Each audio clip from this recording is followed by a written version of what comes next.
हम यहाँ पर देखेंगे कि एमपीपीएससी क्या है। यहाँ पर हम जानेंगे एकदम शुरुआत से। देखिए मैंने यहाँ पर किस प्रकार के क्वेश्चन लिए हैं, है ना। देखिए एमपीपीएससी क्या है, हमें पता होना चाहिए। हम जिस एग्ज़ाम की तैयारी कर रहे हैं तो हमें पता होना चाहिए कि वो क्या है, उसे कौन कंडक्ट कराता है, कितने लोग उसमें फॉर्म वगैरह अप्लाई करते हैं। देखिए जैसे कि उसमें शैक्षणिक योग्यता क्या है ना। उसके बाद आयु सीमा क्या है ना, एज क्राइटेरिया उसका क्या है। उसके बाद शारीरिक मापदंड क्या है, परीक्षा का आयोजन किस प्रकार होता है, आरक्षण की क्या प्रोसेस है, कौन सी पोस्ट मिलती है, और परीक्षा की योजना किस प्रकार होती है, मतलब किस प्रकार से इस परीक्षा को पूरा किया जाता है। उसके बाद कितने पेपर होते हैं और फॉर्म कितने भरे जाते हैं और सिलेक्शन कितने को होता है। देखिए हम जो भी एग्ज़ाम की तैयारी कर रहे हो सबसे पहले हमें पता होना चाहिए कि वो क्या है ना, कौन इसका एग्ज़ाम कंडक्ट कराता है, कितने प्रत्येक वर्ष कितने छात्र उसमें फॉर्म अप्लाई करते हैं, है ना, और कितने लोगों का सिलेक्शन होता है। तो हम इस प्रकार से जितने भी एमपीपीएससी की स्ट्रेटजी है सभी पर एक एक वीडियो लाएंगे। आप कमेंट में बता सकते हो, चाहे वो बुक लिस्ट हो, है ना, चाहे वो नोट्स हो, चाहे सिनॉप्सिस हो, चाहे किसी भी प्रकार का एमपीपीएससी रिलेटेड कुछ भी हो, तो मैं एक प्लेलिस्ट बना दूंगा एमपीपीएससी स्ट्रेटजी के नाम से। तो उसमें सारे मेरे वीडियो आया करेंगे, है ना। और साथ में हम एमपीपीएससी की 3 मार्कर की सीरीज अभी स्टार्ट करेंगे थोड़े ही दिन बाद, 2 से 4 दिन बाद, तो आप वो भी देखिएगा। चलिए देखते हैं यहाँ पर एमपीपीएससी क्या है। देखिए जैसे कि मैंने यहाँ पर लिया है कि ये मध्य प्रदेश लोक सेवा आयोग द्वारा आयोजित परीक्षा है। देखिए जिस प्रकार से यूपीएससी भारत की सबसे प्रतिष्ठित परीक्षा है, तो उसी प्रकार हमारी ये क्या है, मध्य प्रदेश की सबसे कठिनतम, प्रतिष्ठित और सम्मानी परीक्षाओं में से एक है ना। तो ये आपको पता होना चाहिए। और सबसे जरूरी बात कि ये धैर्य, आत्मविश्वास और निरंतरता की परीक्षा है। यहाँ पे आपको पेशेंस रखना होगा, है ना।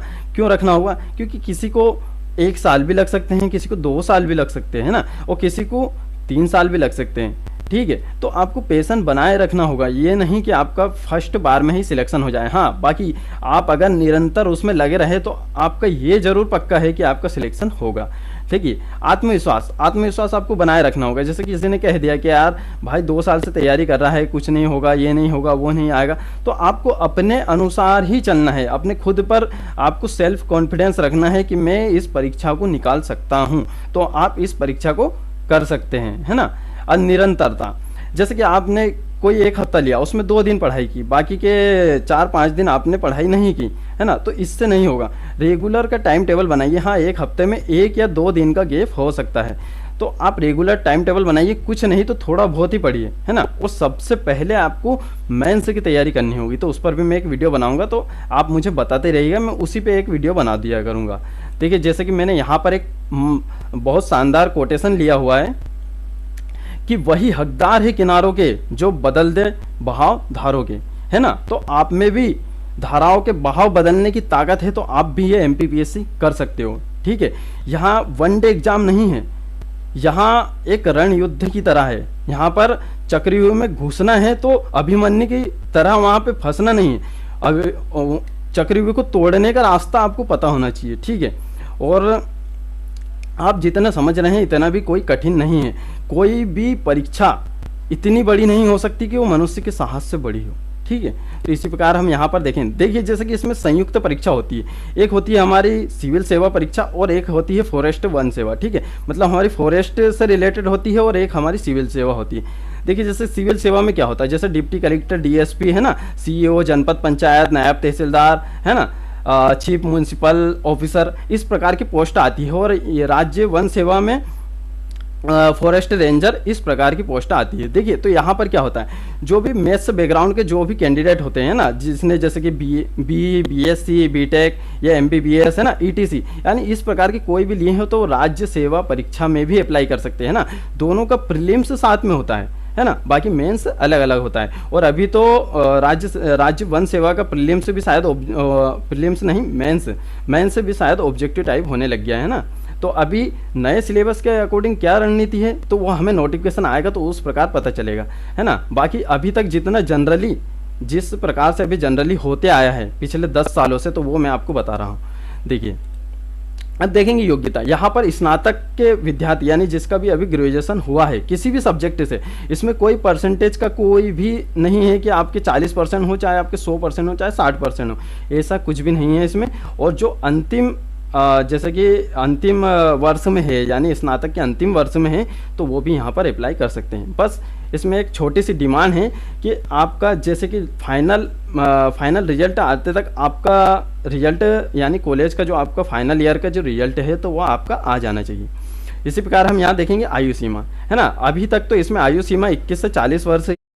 CSR नेट क्रैक करने के लिए मैथमेटिक्स को ठीक से समझना जरूरी है। मैं डॉक्टर गजेंद्र पुरोहित और मुझे 15 ईयर का टीचिंग एक्सपीरियंस और मैं पढ़ाऊंगा pure and applied mathematics for CSR net. Download करिए अनअकैडमी का लर्निंग ऐप और अटेंड करिए मेरी स्पेशल क्लासेस फॉर फ्री।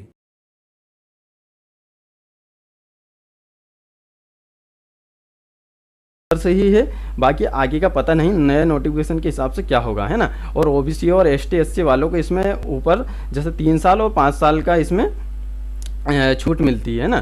तो उसी प्रकार देखते हैं शारीरिक मापदंड। अब देखिए यहाँ पर मैंने लिखा है केवल वर्दीधारी पदों के लिए, ठीक है। तो इसमें केवल वर्दीधारी पदों के लिए ही सिर्फ ये मांगा जाता है कि ऊंचाई कितनी हो, है ना।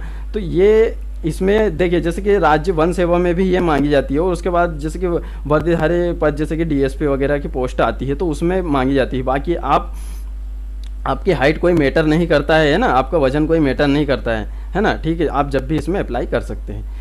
देखिए यहाँ पे पुरुष के लिए क्या बताया गया है, यहाँ पे 168 सेंटीमीटर, महिला के लिए 155 सेंटीमीटर, ठीक है। और इसमें चेस्ट वगैरह भी बताया गया है, यानी शायद 85 से लेकर 90 तक का इसमें चेस्ट मांगा गया है पुरुषों के लिए, है ना।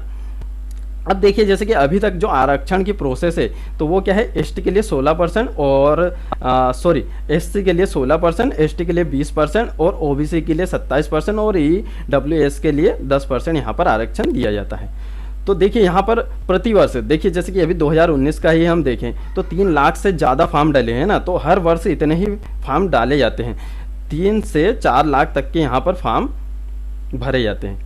अब देखिए जैसे कि यहाँ पर मैंने यही बता दिया गया है कि प्री में 15 गुना और मेंस में 3 गुना। अब देखिए जैसे कि मैं समझाता हूँ, जैसे कि यहाँ पर प्री में क्या है 15 गुना पास किए जाते हैं ना, तो आपको घबराने की जरूरत नहीं है। जैसे कि अगर 300 या 400 पोस्ट भी आए तो आपको घबराने की आवश्यकता नहीं है, क्योंकि यहाँ पर 15 गुना होंगे। और उसमें भी क्या होता है, जिसके नंबर सेम होते हैं, जैसे कि अगर आपके 78 है और किसी सामने वाले व्यक्ति के भी 78 है ना, तो दोनों को ही मेंस देने का मौका मिलेगा यहाँ पर। जैसे कि अभी मानते हैं अभी जैसे कि 500 पोस्ट आई है, ठीक है।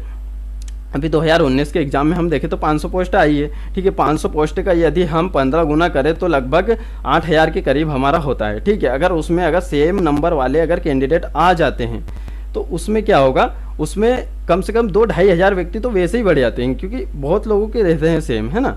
तो इस प्रकार ये देखिए। और जो अपना मेंस होता है ना, तो फिर मेंस में क्या करते हैं, मेंस के इंटरव्यू के लिए सिर्फ मतलब एक पोस्ट के लिए लास्ट में 3 दावेदार बचते हैं, ठीक है। तो इस प्रकार से यहाँ पर होता है, यानी मेंस में फिर 3 गुना पास किए जाते हैं, है ना। जितनी पोस्ट है उसके 3 गुना। इसी प्रकार हम देखेंगे जैसे परीक्षा का आयोजन प्री मेंस प्रत्येक जिले में। देखिए प्रत्येक जिले में कैसे, जैसे कि हमारे यहाँ 52 जिले हैं, तो प्रत्येक जिले में यहाँ पर प्री एग्ज़ाम कंडक्ट कराया जाता है। और फिर उसके बाद क्या होता है, जो मेंस एग्ज़ाम हमारा होता है, तो मेंस एग्ज़ाम क्या होता है, यहाँ कुछ चुनिंदा शहरों में ही किया जाता है, जो हमारे बड़े बड़े शहर है, जैसे ग्वालियर, जबलपुर, भोपाल, इंदौर, है ना। इस प्रकार के शहरों में आयोजन किया जाता है मुख्य परीक्षा का। तो आपकी जो प्रीलिम्स एग्ज़ाम होता है वो पूरा ऑब्जेक्टिव होता है, और किसी भी प्रकार की नेगेटिव मार्किंग यहाँ पर नहीं की जाती है। और आपका जो मेंस होता है ना, तो वो आपका लिखित में होता है, ठीक है। तो वो भी हम बताएंगे कि किस प्रकार से आपको मेंस की तैयारी करनी है। आइए देखते हैं यहाँ पर। देखिए जैसे कि मैंने यहाँ पर लिया है कि प्रारंभिक परीक्षा, मुख्य परीक्षा और साक्षात्कार, ठीक है। तो हम देखेंगे यहाँ वस्तुनिष्ठ प्रकार की होती है, ऑब्जेक्टिव टाइप। OMR सीट पे आपको भरना होता है 400 अंक। देखिए मैंने यहाँ 400 अंक इसलिए बताया है क्योंकि यहाँ पर 2 पेपर होते हैं, एक होता है हमारा CSET, तो ठीक है वो उसके बारे में हम आगे बातचीत करेंगे, मैंने आगे अच्छे से एक्सप्लेन किया हुआ है। अब मुख्य परीक्षा, ठीक है, बस अभी ये याद रखिए कि 400 अंक का होता है। मुख्य परीक्षा लिखित परीक्षा होती है यहाँ पर, ठीक है, मैंने अभी बताया आपको, ये होती है 1400 अंकों की, ठीक है। और साक्षात्कार, अब देखिए जैसे कि साक्षात्कार होता है 175 अंक का। अब मैंने यहाँ प्लस क्यों लगाया, क्योंकि आपके सिलेक्शन के लिए यहाँ मैटर नहीं करता कि आप प्रीलिम्स में कितने मार्क्स लाए हैं, है ना। तो आपको सिलेक्शन के लिए क्या है, आपको सिलेक्शन के लिए मुख्य परीक्षा और साक्षात्कार में आपके नंबर कितने आए हैं।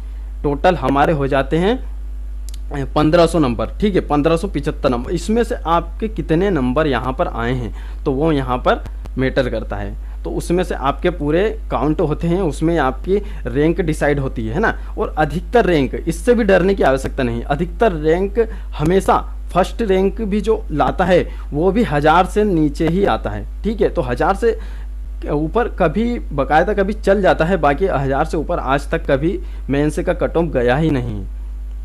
कट ऑफ की तो बात ही मत करो, क्योंकि कट ऑफ तो हमेशा 800 से 900 के बीच में ही जाता है। जो फर्स्ट रैंक लाता है वो उसकी बात मैं बता रहा हूँ यहाँ पर।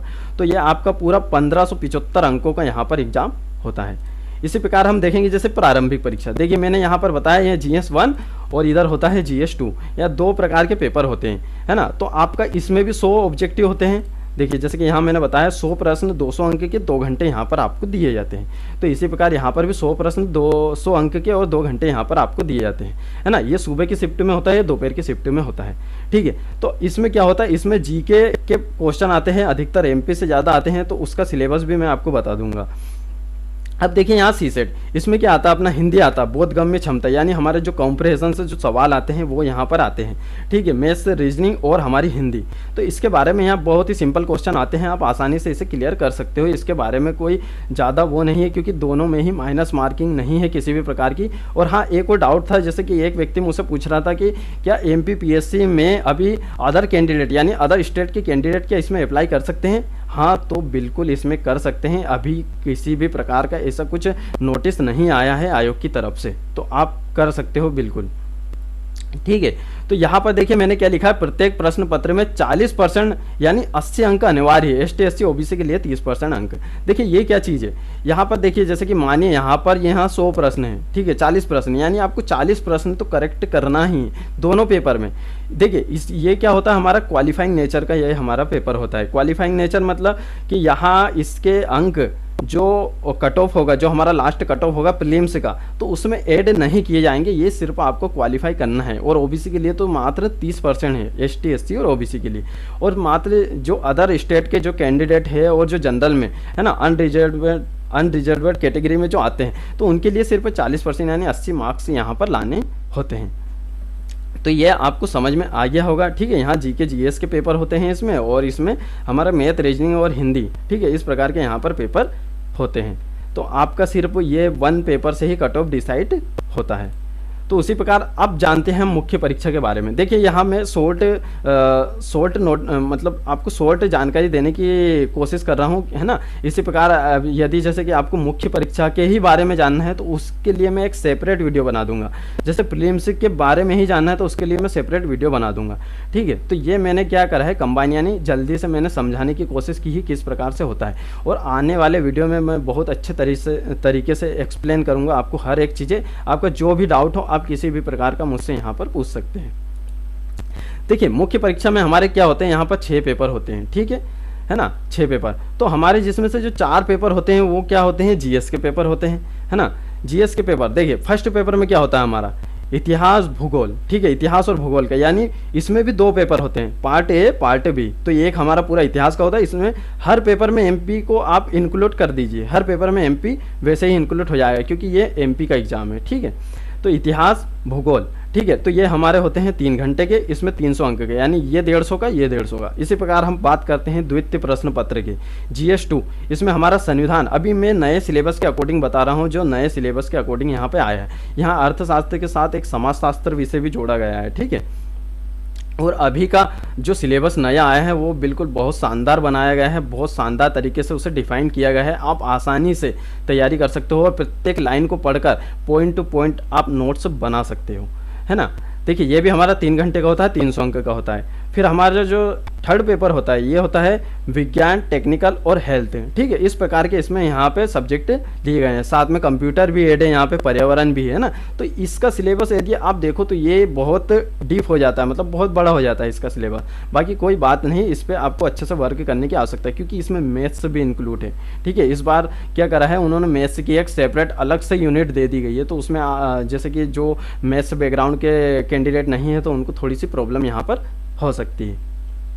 तो ये भी 3 घंटे का होता है और हमारे कितने अंक का होता है यहाँ पर, 300 अंक का यहाँ पर होता है ना। चतुर्थ पेपर ये हमारा, ये अभी पिछली बार इसका नाम क्या, जैसे नीति शास्त्र, ठीक है, तो इसका थोड़ा सा नाम चेंज कर दिया है, बाकी इसमें सब्जेक्ट वगैरह सब वही है, उसी प्रकार से हमें पढ़ना है। 2-3 यूनिट जैसे 2-3 यूनिट इसमें शायद नई जोड़ी गई है, जैसे कि एक हमारा व्यक्तिगत भिन्नता है ना, और कुछ नहीं करा है। अभी इस नए सिलेबस से डरने की कोई आवश्यकता नहीं है। यहाँ पर क्या करा है, जो हमारी वर्ल्ड लिमिट है वो थोड़ी सी, जो लिखने की हम मुख्य परीक्षा में लिखते हैं, तो वर्ल्ड लिमिट थोड़ी सी यहाँ पर कम की गई है, ठीक है।